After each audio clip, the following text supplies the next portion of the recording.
Well, hello there once again. I thought I'd do another quick update on some of the developments in the civil case involving Ammon Bundy, Diego Rodriguez, St. Luke's, and of course their law firm. The more this goes on, the deeper you look into it, the more clear it is that this is an absolute farce in terms of seeing that justice is being done. And I have to hand it to Ammon. There was a letter that he wrote, an open letter to Eric Steidem, who's with Holland and Hart. That's the law firm representing St. Luke's. And he comes right out and just asks the question, look, if I don't have a right protected by the First Amendment to speak about what your clients, meaning St. Luke's, did regarding baby Cyrus and removing him from his family, then he says, what right at all do I have to speak? And in this letter, which you can download for yourself at peoplesrights.org, he has some pretty convincing evidence that it was clear from the beginning that the doctor who was in charge, Natasha Erickson, knew that this baby was not in a state of medical emergency. And this is one of the more curious developments. This is one of the things that really made me stop and go, really? In her doctor's notes, she wrote, patient's family is connected to Ammon Bundy, who is running for governor. Now, maybe that means something, maybe it doesn't. But given that Ammon was one of the very few people who pushed back against the illegal and unnecessary COVID shutdown policies, he was one of the very few people who had the courage to stand up and push back against the outright tyranny that was embraced in the early days of the pandemic. It wouldn't surprise me to see that maybe the knowledge that he was friends with the family, prejudiced this doctor, and well, we'll show them, because that was before she contacted CPS. In other words, she contacted CPS after this, after the fact here. She threatened to contact him first, then she wrote in her notes. And she also, Rachel Thomas, who I guess is a St. Luke's employee, speaking of baby Cyrus, and they have this on videos, talked about how we're going to break some protocol, and we're going to take the ambulance through a different entrance because they were trying to get baby Cyrus to another hospital so they could get him, out of there where there were protesters who were chanting, give him back, give him back. And they said the reason they wanted to do that, kind of trick the protesters, make them think, well, yeah, he's still here, keep him protesting, and we'll send him to another hospital. Now, she said the reason we can do this and we'll break protocols because we have a medically stable patient. These are her words. So, if this is a healthy baby who didn't need interventions, why? Why was CPS involved in the first place? Why were the doctors so intent on we've got to keep him from his mother? There's more to this letter. Ammon talks about how Cyrus's mother was outside trying to convince the hospital personnel, please let me get to my baby. Well, they put a nasal gastric tube in him. They fed him Ensure. He threw it up. They let him lay there in his vomit until he had burns from his stomach acid on his face. And look, I understand babies spit up. This kind of thing happens. But I'm coming back to the original idea of why did they take him away in the first place over a missed doctor's appointment?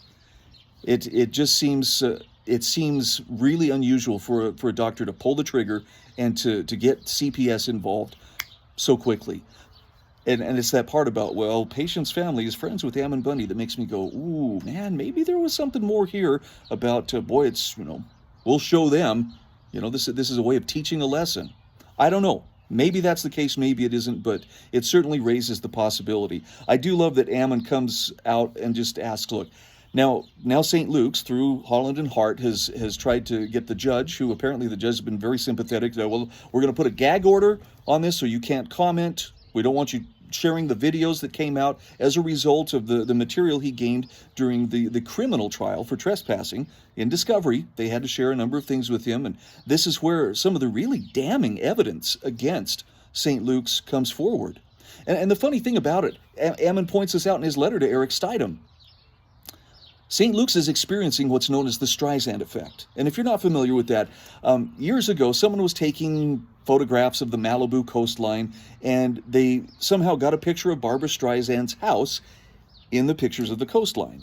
And Barbara Streisand, because she's a very important person with lots of money and apparently lots of lawyers at her behest, sued them. She filed a lawsuit and said, I do not want images of my house to appear. You do not have any permission to do this. Well, the more she made a stink about it, the more publicity was provided about this. Can she really, block them from having pictures of her house?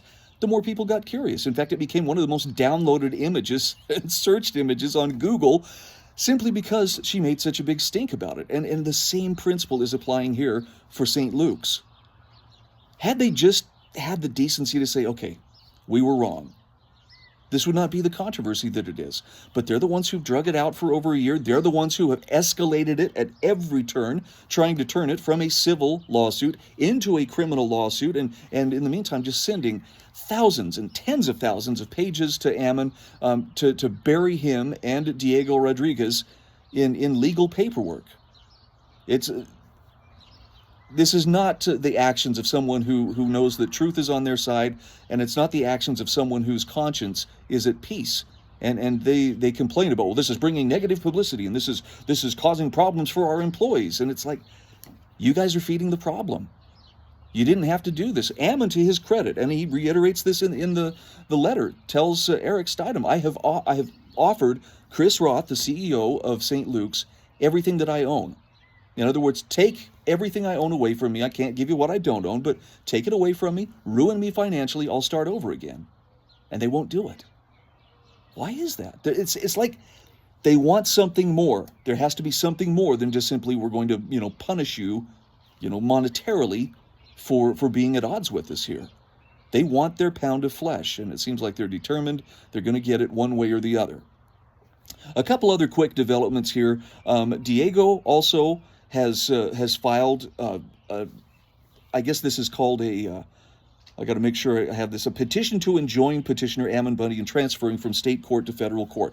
So this is still very much under consideration. We don't know. I think tomorrow, Friday, is the deadline for people to file affidavits. But Diego spells out the reasons why this really should go to federal court. And it involves civil rights violations, in other words, the abridgment of his free speech as well as Ammon's, but also the fact that he is a citizen of the state and a resident of the state of Florida. So now you have a controversy between a citizen of another state and a law firm here in the state of Idaho, or a client in the state of Idaho.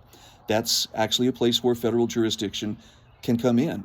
Not to mention the fact that the judge has appeared to be very, very biased, and that she's allowed the amending of this complaint, this lawsuit, 4 different times, to where it went from $50,000 to well over $7.5 million, plus another $500,000 for attorney's fees. There was one other thing here too that was very interesting, and that is Holland and Hart are going after the People's Rights Network. Now, if you don't know, this is the network that Ammon has helped to organize. But they're going after them, and in particular, CEO of St. Luke's, Chris Roth, is saying, well, he was defamed because someone posted a picture of him with the words child trafficker.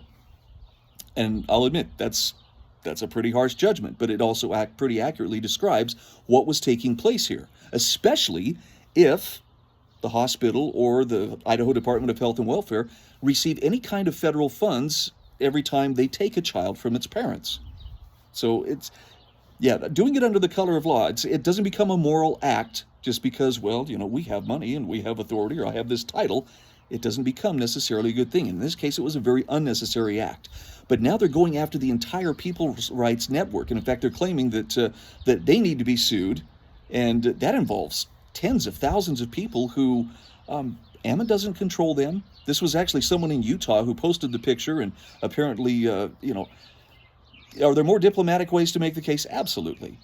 But as far as, well, should Ammon and the People's Rights Network be held accountable? No.